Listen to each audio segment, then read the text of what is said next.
नमस्ते बच्चों, ऑनलाइन हिंदी व्याकरण की तासिका में आपका एक बार फिर स्वागत है। छात्रों, आप सभी संज्ञा और सर्वनाम पढ़ चुके हैं, तो आइए आज हम सीखें विशेषण।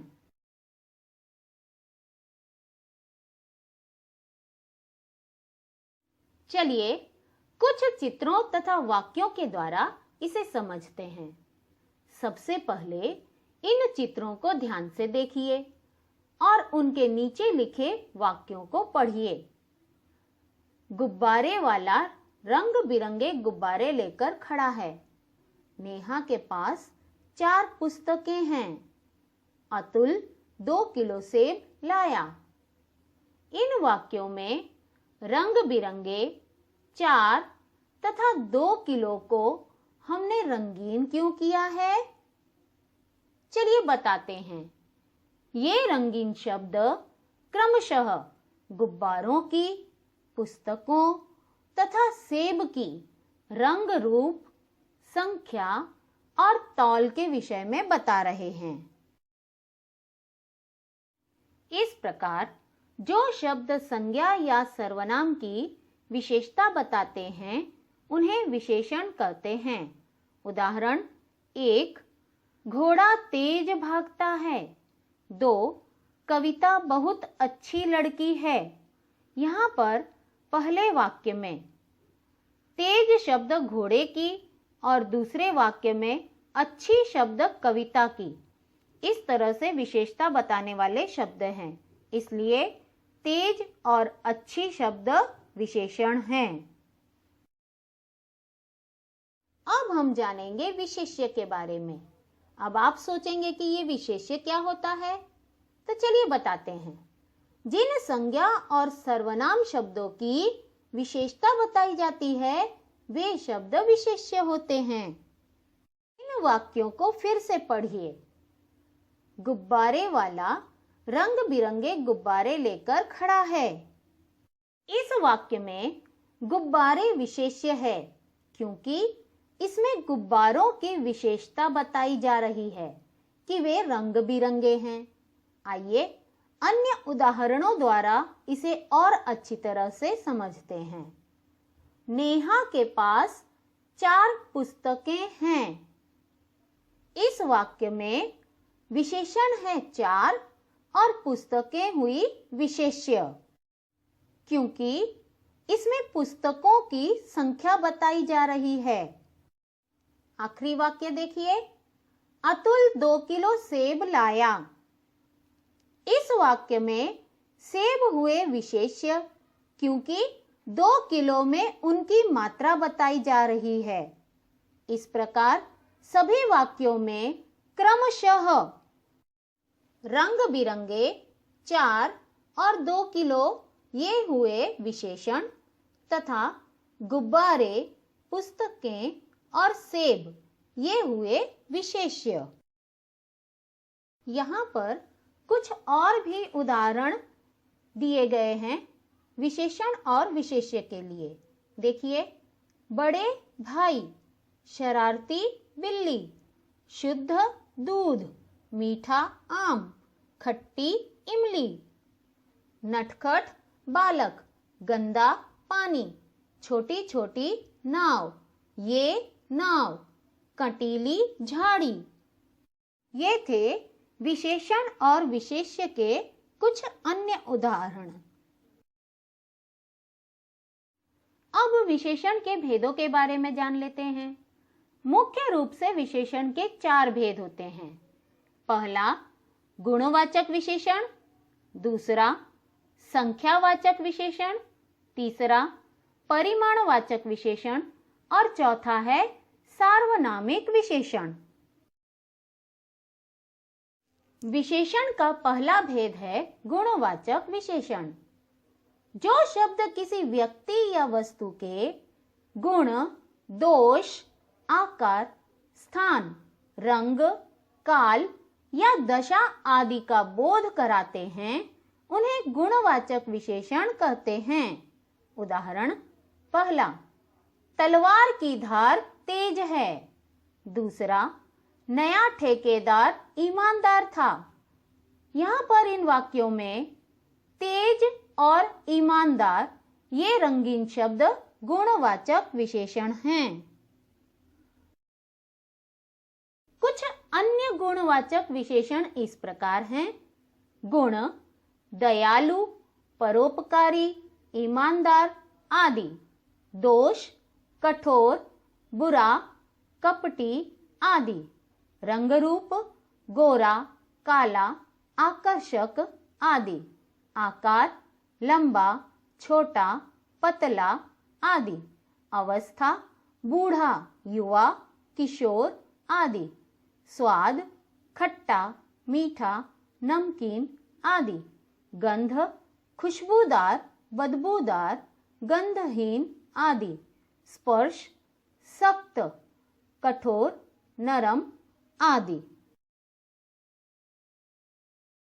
विशेषण का दूसरा भेद है संख्यावाचक विशेषण। जो शब्द संज्ञा या सर्वनाम की संख्या का बोध कराते हैं उन्हें संख्यावाचक विशेषण कहते हैं।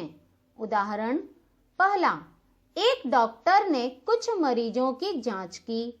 दूसरा, मेरे पास 10 किताबें हैं। यहाँ पर इन वाक्यों में एक, कुछ और 10 ये रंगीन शब्द संख्यावाचक विशेषण के उदाहरण हैं।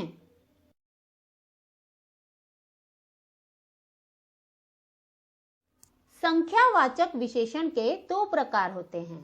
पहला, निश्चित संख्यावाचक विशेषण और दूसरा है अनिश्चित संख्यावाचक विशेषण। चलिए देखते हैं संख्यावाचक विशेषण का पहला प्रकार, निश्चित संख्यावाचक विशेषण। जो शब्द संज्ञा या सर्वनाम की निश्चित संख्या का बोध कराते हैं उन्हें निश्चित संख्यावाचक विशेषण कहते हैं। उदाहरण, राहुल 8वीं कक्षा में पढ़ता है। दूसरा, टोकरी में 4 आम हैं। यहाँ पर इन वाक्यों में 8वीं और 4 ये दोनों ही रंगीन शब्द निश्चित संख्या का बोध करा रहे हैं, इसलिए ये निश्चित संख्यावाचक विशेषण हैं। संख्यावाचक विशेषण का दूसरा भेद है अनिश्चित संख्यावाचक विशेषण। जिन विशेषणों में निश्चित संख्या का बोध नहीं होता उन्हें अनिश्चित संख्यावाचक विशेषण कहते हैं। जैसे पहला, मेरे पास कुछ किताबें हैं। दूसरा, मैदान पर थोड़े ही बच्चे हैं। यहाँ इन उदाहरणों में कुछ और थोड़े ये दोनों रंगीन शब्द अनिश्चित संख्यावाचक विशेषण के उदाहरण हैं। विशेषण का तीसरा भेद है परिमाणवाचक विशेषण। जो शब्द संज्ञा या सर्वनाम की मात्रा या नाप तौल का बोध कराते हैं उन्हें परिमाणवाचक विशेषण कहते हैं। जैसे पहला, 2 किलो आटा दो। दूसरा, यह 1 लीटर दूध है। यहाँ इन उदाहरणों में 2 किलो और 1 लीटर परिमाणवाचक विशेषण के उदाहरण हैं। परिमाणवाचक विशेषण के 2 प्रकार होते हैं। पहला, निश्चित परिमाणवाचक विशेषण और दूसरा है अनिश्चित परिमाणवाचक विशेषण। परिमाणवाचक विशेषण का पहला प्रकार है निश्चित परिमाणवाचक विशेषण। जो शब्द संज्ञा या सर्वनाम की निश्चित मात्रा का बोध कराते हैं उन्हें निश्चित परिमाणवाचक विशेषण कहते हैं।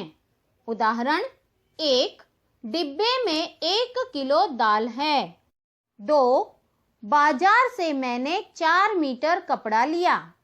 यहाँ पर इन उदाहरणों में 1 किलो और 4 मीटर इन उदाहरणों द्वारा निश्चित मात्रा का बोध होता है, इसलिए ये निश्चित परिमाणवाचक विशेषण हैं।